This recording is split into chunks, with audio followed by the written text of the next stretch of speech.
Ladies and gentlemen, distinguished guests, welcome to the Summer University, the Conservative Challenge Today, hosted by the Centar for Cultural Renewal in partnership with New Direction from Brussels. Our organizers both share a common mission of promoting traditional cultural values. They strive to preserve and advance conservative principles, including the national identity, cultural heritage, and the promotion of Christian values in today's changing world. We are living in a time of intense struggle, where old-fashioned socialism and new left movements, disguised as liberalism, are trying to undermine our traditional Western values. How can conservatives fight back and win? What issues do we need to address? What messages should we convey?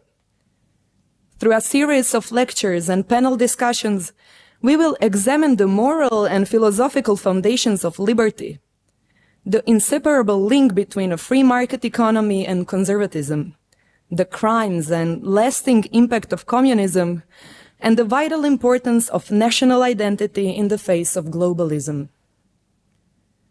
This summer university provides a platform for dialogue and the exchange of ideas among like-minded individuals who understand the importance of preserving our values. Together, we can equip ourselves with knowledge, insights, and strategies to safeguard our traditions and shape the future. We are thankful for the partnership of the Centar for Cultural Renewal and New Direction in organizing this event. Let us seize this opportunity to engage, learn, and collaborate as we navigate the challenges facing conservatives today.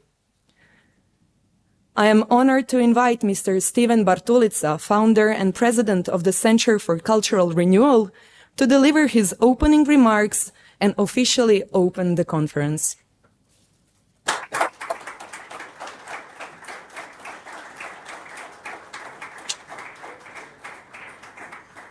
Thank you very much, Lucia. Prvo ću par riječi na hrvatskom, pa ću na engleskom I onda na kraju opet na našem hrvatskom jeziku. So, distinguished guests, dear friends, ladies and gentlemen, it is indeed a privilege and an honor for me to be able to welcome you here in Zagreb and open our summer university for 2023. As the host, I have very many people to thank, so that's what I'm going to do first. I first want to thank our partner, New Direction, from Brussels. Their officials are coming in late, so unfortunately they're not here for the opening, but I want to thank Witold and his team for their commitment and generosity in helping us put this event together. Also, I want to thank our speakers who have come from many different directions, but especially our special guests from Chile, from faraway Chile. Mr. Jose Antonio Cast, along with his delegation, has traveled all the way from the end of the earth to Zagreb for the first time and has indeed given us the privilege to host him here in Zagreb. So thank you. We're very grateful that you took the time to come.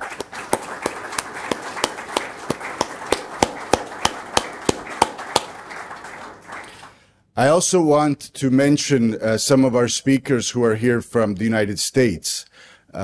We have two distinguished guests from the Acton Institute, which is based in Michigan, a think tank that we've been developing close ties with over the years.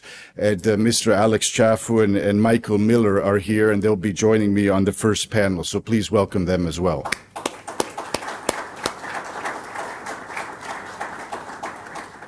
We have distinguished speakers scheduled to speak over a wide range of topics from now until Friday, including, I would say, one of the more important things that we want to highlight tomorrow, the crimes of communism and the legacy of communism. I think this needs to be discussed, especially in Croatia. I hosted an event on behalf of the Center for Renewal of Culture in 2009. We were commemorating the 20th anniversary of the fall of the Berlin Wall, right up the street near the cathedral. And we had Lech Walesa from Poland as the keynote speaker. And one of the panels was dealing with crimes of communism. And we had sent a courtesy invitation to then President Stipe Mesic, who replied that crimes of communism as a phrase is, in his mind, an oxymoron. So he was denying that there were crimes of communism at all that had taken place in Croatia. So this is, I think, this is symptomatic of where the political class was at the time, 14 years ago in Croatia, denying that crimes on behalf of this criminal enterprise called communism had taken place. So my message is we will persevere and insist that the truth be told and that people hear the facts, and we will not be intimidated by people on the left or people who still, I would say, shamelessly act as apologists for the former communist regime, for Tito, etc. Tito, we have nothing positive to say about his legacy, and I think the younger generation deserve to hear the truth. Many people would prefer just to ignore this reality, but I think it needs to be addressed. So my message also at the beginning is to attend all the panels that we have planned till Friday. It's very important. A great deal of effort has been invested in preparing this event. I also want to thank, before I forget, my staff of volunteers. So it's a very modest think tank, the Center for Renewal of Culture. We just have people working on a volunteer basis. So I want to express my thanks to Mate Čurić, Ciprian Crljenko, Lucia, the whole team who have tirelessly been working over the last 2 weeks to make this possible. Thank you very much.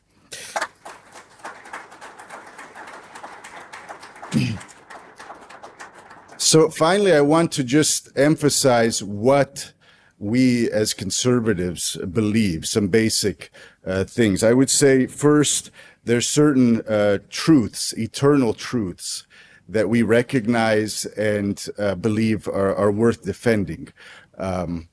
God's existence, the truth of the human person, that we have inalienable dignity that cannot be taken away by any political force, that the family based on marriage between one man and woman must be the basis for a free society. And these are all things that unfortunately in Western countries have become controversial today.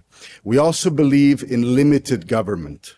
We reject a collectivist approach also in economic matters. So I think there's a temptation on the right also to accept big government as a inevitability or as something that we just simply have to come to terms with. There's dangers behind that. We see in Croatia, for example, crony capitalism. We see through publicly held companies, state-owned enterprises like HEP, that you're reading about recently, which are actually companies that are unfortunately mismanaged and are in fact corrupt. And this isn't by chance. There's a pattern. This isn't the case for most privately held companies. So we have to open this discussion and defend principles of limited government and the free economy. I think there's too little of that in Croatia, and that's why we're here, among other things. Finally, culture matters. We gave a lot of thought, Robin Harris and I, when we were thinking about launching this NGO and how it should be named. It's called the Center for Renewal of Culture because we believe that culture, in fact, is what determines most the fate of nations. Not politics, not economics, but it's culture, what underlies the reality, because economics, politics in the end is just a reflection of the broader culture. So culture matters. We shouldn't yield an inch to the left on culture. We should take this very seriously. That's why the left has a lot of influence in places like Hollywood and academia, because they take culture seriously. They realize there's serious implications for politics as well. So we are in the public sphere, the public space, but also fighting in the field of culture. I want to finish, ladies and gentlemen, with a quote from an English historian named Christopher Dawson. I've dedicated a lot of my academic career in researching this great thinker who died in 1970. But after World War II, he had great insights about the power of secular ideologies, which in the end he saw as a replacement for religion. So his idea was that if religion yields to ideology, or if Christianity in Europe loses its influence, there is no vacuum. Eventually something will fill this void, and he saw this in ideologies. And I think this is very true. Ideologies have a way of transforming and turning themselves into something else. Communism collapsed. We see that wasn't quite the end of history. We have new ideologies today, which are, I would say, undermining these eternal truths that I mentioned earlier. But this is what Dawson said much more eloquently than I can say. Secularization is meaning the separation of religion from culture. Secularization is inevitably a sign of social decay. Since religion provides the principle of inner cohesion for a society, a secular society will sooner or later disintegrate. What do we see in France over the last few days? We see signs of a great civilization collapsing, the rule of law collapsing in great French cities. The political forces, the police are helpless. So we have to think about how to prevent this from happening. We want Croatia to remain a safe place for families and for citizens. But I will end on a hopeful note. We have to have hope. When we were launching this, people were saying, how are you going to renew culture? It's all in vain. We know which direction we're going. I'm not so sure. I think it's worth fighting for. And this is how Dawson put it. The Christian, I quote, is bound to believe that there is a spiritual purpose in history, that it is subject to the designs of providence, and that somehow or other God's will is done. And so I believe that we're trying to do in our own imperfect way God's will. We will persevere. We're open to your suggestions, and we're always looking for new allies and people in this fight. Again, I thank you very much for taking the time to come. I'll end in Croatian. Sve vas najsrdačnije pozdravljam. Jako mi je drago da je dvorana puna.